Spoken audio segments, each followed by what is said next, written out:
बघा मुलांनो, आपल्या शिष्यवृत्ती परीक्षेतील बुद्धिमत्ता या विषयातील तिसरा घटक आहे क्रम ओळखणे. आता क्रम ओळखणे कशाचा क्रम ओळखायचा आहे तर संख्या मालिकेतील क्रमाने येणारी संख्या शोधायची, म्हणजे संख्येचा क्रम ओळखायचा. क्रम ओळखणेमध्ये आपल्याला कशाचा क्रम ओळखायचा आहे? संख्यांचा. आता इथे ज्या संख्या दिल्या या संख्यांचं आपल्याला काय करायचंय, थोडंसं काळजीपूर्वक निरीक्षण करायचं. आणि निरीक्षण करून झाल्यावर आपल्याला काय करायचंय, त्याच्या पुढे कोणती संख्या येईल मागच्यांचा संदर्भ घ्यायचा आणि पुढची संख्या आपल्याला क्रमाने येणारी संख्या शोधायची. मग यासाठी आपण काय काय शिकलेलो आहे तर बघा, आपल्याला संख्या माहितीये कोणकोणत्या संख्या शिकलोय? नैसर्गिक संख्या, पूर्ण संख्या, धन संख्या, ऋण संख्या, क्रमाने येणाऱ्या संख्या, क्रमाने येणाऱ्या समसंख्या माहित पाहिजे, क्रमाने येणाऱ्या विषम संख्या माहित पाहिजे, क्रमाने येणाऱ्या मूळ संख्या माहित पाहिजे, वर्ग संख्या, घन संख्या, त्रिकोणी संख्या ह्या आपल्या पाठ पाहिजे. तर आपल्याला या क्रम ओळखण्यामध्ये संख्या शोधता येते. तसेच आपल्याला फरक सुद्धा लक्षात आला पाहिजे. दोन संख्यांमध्ये किती अंकांचा फरक आहे, कितीचा फरक आहे, संख्या कमी झाली का जास्त झाली हे पण आपल्याला कळलं. चला बघूया आपण कसा क्रम ओळखतो आपण इथं. आता बघा, इथं 2 आहे, 4 आहे, 6 आहे, 8 आहे. ह्या कोणत्या संख्या वाटतात बरं तुम्हाला? 2, 4, 6, 8 कोणत्या संख्या वाटतात? समसंख्या. म्हणजे मग आता बघा, 2 नंतर 4 समसंख्या आहे, 4 नंतर 6 आहे, 6 नंतर 8 आहे, मग 8 नंतर कोणी? 10. म्हणजे आपलं उत्तर काय येणार इथं? 10 येणार आहे प्रश्नचिन्हाच्या जागी. आता पुढे बघा, 1 आहे, 3 आहे, 5, 7, 9 काय वाटतं बरं, ह्या कोणत्या संख्या आहेत? विषम संख्या. बरोबर. मग आता ही विषम आहे, 1 नंतरची क्रमाने येणारी 5 विषम आहे, 5 नंतरची क्रमाने येणारी पुढची 7 विषम आहे. आणि प्रत्येक विषम संख्या ही 2-2च्या फरकाने येते. बघा, 1 मध्ये 2 मिळवला 3, 3 मध्ये 2 मिळवला 5, 5 मध्ये 2 मिळवला 7, 7 मध्ये 2 मिळवला 9, 9 मध्ये 2 मिळवला 11. पुढची विषम संख्या कोण आहे? 11. आता पुढचं बघूया, 2, 3, 5, 7, 11, 13 काय वाटतं बरं, कोणत्या संख्या असाव्यात? या मूळ संख्या. कारण याच्यात 2 पण आहे आणि 3 पण आहे. ही सम पण आहे, विषम पण आहे, म्हणून सम विषमचा काही विषय नाही. परंतु पुढे आपल्या लक्षात येते की 2, 3, 5, 7, 11, 13 या मूळ संख्या आहेत. या दुसऱ्या कोणाच्याही पाड्यात नाही. ज्या संख्या स्वतःच्याच पाड्यात येते, ज्या संख्येला फक्त त्याच संख्येने भाग जातो तिला आपण काय म्हणतो? मूळ संख्या असं म्हणतो. मग 2, 3, 5, 7 या मूळ संख्या आहे. 13 नंतर येणारी पुढची मूळ संख्या कोणती आहे? 13 नंतर येणारी पुढची मूळ संख्या 15 आहे का? नाही. मग कोणती आहे? 17 आहे. पुढची मूळ संख्या कोणती आहे? 17. आता पुढे पहा, पुढची संख्या मालिका पहा, 121, 144, 169 मध्येच आपल्याला काय दिलंय? प्रश्नचिन्ह दिलंय आणि 225 म्हटलंय. तर ह्या कोणत्या संख्या वाटतात बरं तुम्हाला? वर्ग. कोणाचा वर्ग आहे? 11चा वर्ग आहे. आणि 144 कोणाचा वर्ग आहे? 12चा वर्ग आहे. आणि 169 कोणाचा वर्ग आहे? 13. मग आता सांगा, 11चा वर्ग, 12चा वर्ग, 13चा वर्ग म्हणजे इथं कोणाचा वर्ग येईल? आणि 14चा वर्ग किती आहे? 196. हा बरोबर, 196. 196 ही संख्या आपल्याला इथं बसली. आणि मग पुढे बघा, पुढे कितीचा वर्ग आहे? हा 14चा वर्ग आहे. आणि आता इथं 225 हा कोणाचा वर्ग आहे? 15चा वर्ग आहे. म्हणून आपल्याला ही जी संख्या मालिका आहे ही वर्ग संख्यांची संख्या मालिका आहे. लक्षात बघा, आता संख्या आपल्या वेगवेगळ्या येत राहणार आहे आणि आपल्याला त्याच्यावर विचार करावा लागेल. पहिले फरक बघायचा. फरकावरून जर सम नसेल, विषम नसेल, आता बघा इथं बघा, ही सम आहे, विषम आहे, सम आहे, परत सम आहे, म्हणजे इथं पॅटर्न तयार झालेला नाही, परत विषम आहे, परत विषम आहे, परत सम आहे. इथं काहीच पॅटर्न आपल्या लक्षात नाही राहिलं. मग अशा वेळेस काय करायचं, आपण बघितलं फरक काढायचा. मग 3 मध्ये किती मिळवले तर 6 होतात. 3 मध्ये +3 केले तर किती होतात 6. 6 मध्ये 12 होण्यासाठी किती मिळवले 6 मिळवले तर किती होतात 12. 12 मध्ये 21 होण्यासाठी किती मिळवले 12 आणि 9 +9 केले तर किती झाले 21. आणि 21 मध्ये किती मिळवल्यावर 33 होता तर 12 +12 केले तर किती होतात 33. आता बघा एक पॅटर्न वाटतोय का तुम्हाला एखादा पॅटर्न 3 आहे, मग 6 आहे, मग 9 आहे, मग 12 आहे, कोणता पॅटर्न वाटतो बरं? हा, आपल्याला पॅटर्न ओळखता आला पाहिजे का बदलतोय पॅटर्न, पण तो कोणता आहे? 3 नंतर 6, 3 3 1 3, 3 2 6, 3 3 9, 3 4 12. आणि म्हणजे याचा अर्थ किती मिळवले असतील पुढचा अंक 15. बघा 15 मिळवल्यावर पुढचा अंक आला का 48 आलेला आहे.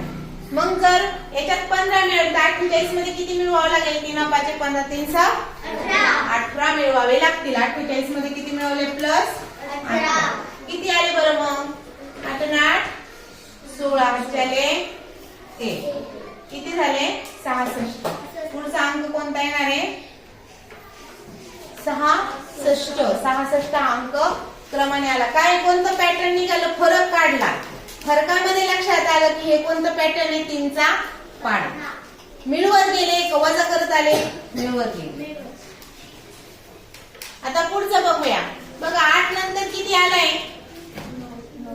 9 आलाय. म्हणजे यांची फरक किती आहे 1 आहे. म्हणजे अधिक 1 आहे का वजा 1 आहे अधिक 1 चा पॅटर्न आहे अधिक 1. आणि 9 आणि 12 मध्ये कितीचा फरक आहे 9 मध्ये किती मिळवल्यावर 12 आले 3. म्हणजे +3 का -3 +3 अधिक 3. 12 आणि 17 मध्ये कितीचा फरक आहे 12 मध्ये किती मिळवल्यावर 17 आले 5 +5 किती मिळवले +5. मग 17 आले. 17 मध्ये किती मिळवल्यावर 24 आले असतील बरं 7 मिळवले. आता बघ या पॅटर्न कडे नीट लक्ष द्या. तुम्ही सांगा हा कोणता पॅटर्न आहे 1 आहे 3 आहे 5 आहे 7 आहे म्हणजे कोणता पॅटर्न आहे मूळ संख्याचा पॅटर्न आहे. बघा मूळ संख्येचा पॅटर्न आहे. मूळ संख्येचा असतं तर अजून कोण आलं असतं त्याच्यात 2 आला असता हे की नाही. 1 आलाच नसता. 1 ही मूळ संख्याच नाहीये. म्हणून विषम संख्याचा पॅटर्न आहे क्रमवार विषम संख्या. क्रमवार विषम संख्या. मग आता पहिली विषम संख्या 1 मग 3 मग 5 मग 7 मग पुढची विषम संख्या किती आहे 9. कोणामध्ये मिळवायची ती 24 मध्ये. 24 मध्ये 9 मिळवले. कोणाला मग कुठली संख्या आली पुढं 33. क्रमाने येणारी पुढची संख्या आहे 33. आणि पॅटर्न कोणता आहे विषम संख्या. आता बघा पुढचा 5वं उदाहरण आहे 10 12 20 27. याचा अर्थ इथं तुम्हाला वर्ग दिसतोय का घन दिसतोय का.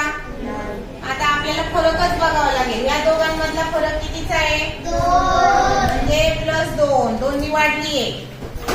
आणि ह्या दोघांमधला फरक कितीने वाढली +3. या दोघांमधला फरक किती आहे +5 अधिक 5 चा फरक आहे. आणि या दोघांमध्ये कितीचा फरक आहे 20 आणि 27 मध्ये कितीचा फरक आहे +7. आणि 27 आणि 38 मध्ये कितीचा फरक आहे आता याच्याकडे बघा आणि सांगा ही मूळ संख्या आहे का समसंख्या आहे का विषम संख्या आहे मूळ संख्या आहे. कारण 2 नी सुरू झाली 2 पण आले 3 पण आले. मग असं कधी होतं 2 आणि 3 येतोच कधी येतो जेव्हा मूळ संख्या असतात तेव्हा शक्यतो येत असतो. मग 2 मुळे 3 मुळे म्हणजे 5 सुद्धा मुळे 7 सुद्धा मुळे आणि 9 नाही घेत नाही म्हणजे विषम संख्या घेतलेल्या नाही. म्हणजे डायरेक्ट मूळ संख्या आहे 2 3 5 7 11 आणि त्याच्या पुढची मूळ संख्या काय असेल अधिक 13. हा 38 मध्ये किती मिळवायचे 13. पुढची मूळ संख्या मिळवली तर किती आलं बरं 51. हा 51 उत्तर आलेलं. जणांचं आलं? आलेलं आहे आपण. छान. 2 अंकांची बेरीज 10 येते. या 2 अंकांची बेरीज 12 येते. या 2 अंकांची बेरीज 12 येते. या 2 अंकांची बेरीज 12 येते. या 3 संख्यांना 3 ने भाग जातो. या संख्येला 3 ने भाग जात नाही, म्हणून 46 ला 3 ने भाग जात नाही.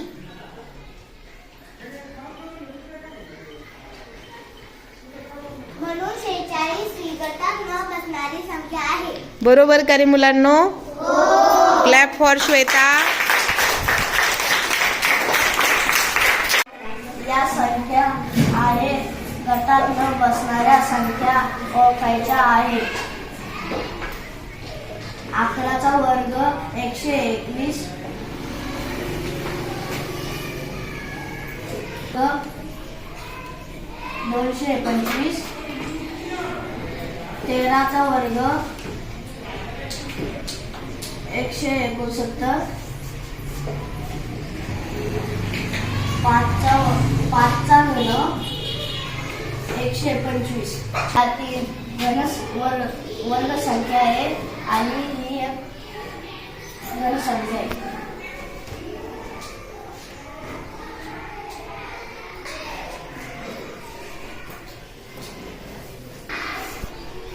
आता ही संख्या गटात बसणारी नाही. Clap for Prathamesh.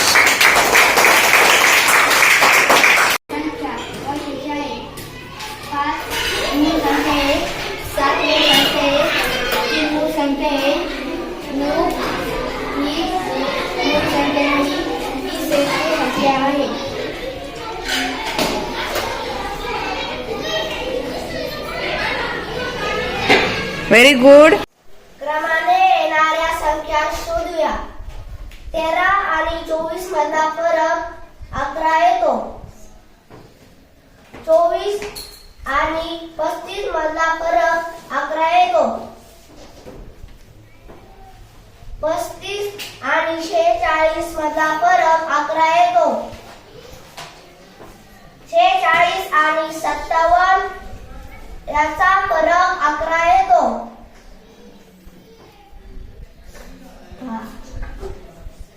पुढील संख्या शोधण्यासाठी 57 मध्ये 11 मिळूया.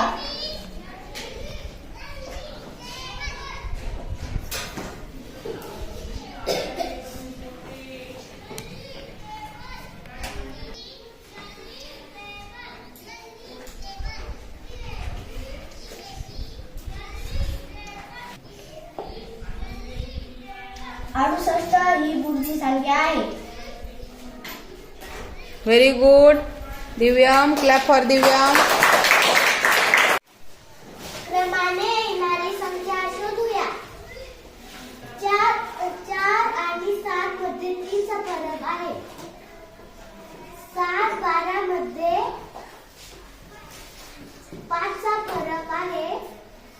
12 15 मध्ये 3 चा फरक आहे. 15 20 मध्ये 5 चा फरक आहे. 20 23 मध्ये 3 चा फरक आहे. पुढची संख्या कोणते पॅटर्न तयार झालेले आहे? कोणते पॅटर्न तयार झालेले आहे? 3 5 चे पॅटर्न तयार झालेले आहे. पुढची संख्या 23 मध्ये 5 मिळवल्यावर 28. 28 ही संख्या येणार आहे. बरोबर का मुलांनो? Clap for Shweta.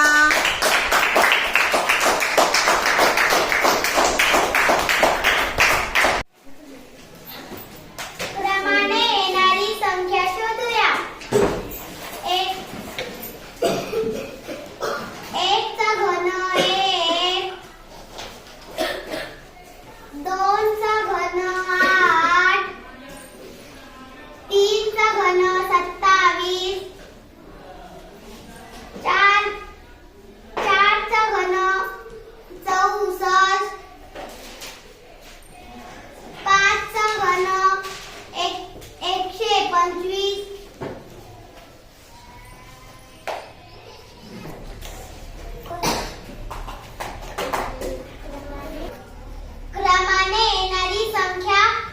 25 आहे. क्रमाने येणारी संख्या शोधूया. 3 अंश छेद 9, 5 अंश छेद 25, 7 अंश छेद 49, 8 अंश छेद 64.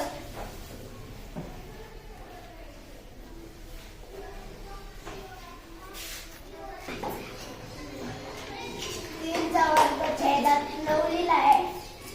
5 चा वर्ग खाली छेदात लिहिला आहे. 7 चा वर्ग छेदात 49 लिहिला आहे. 8 चा वर्ग खाली छेदात 64 लिहिला आहे.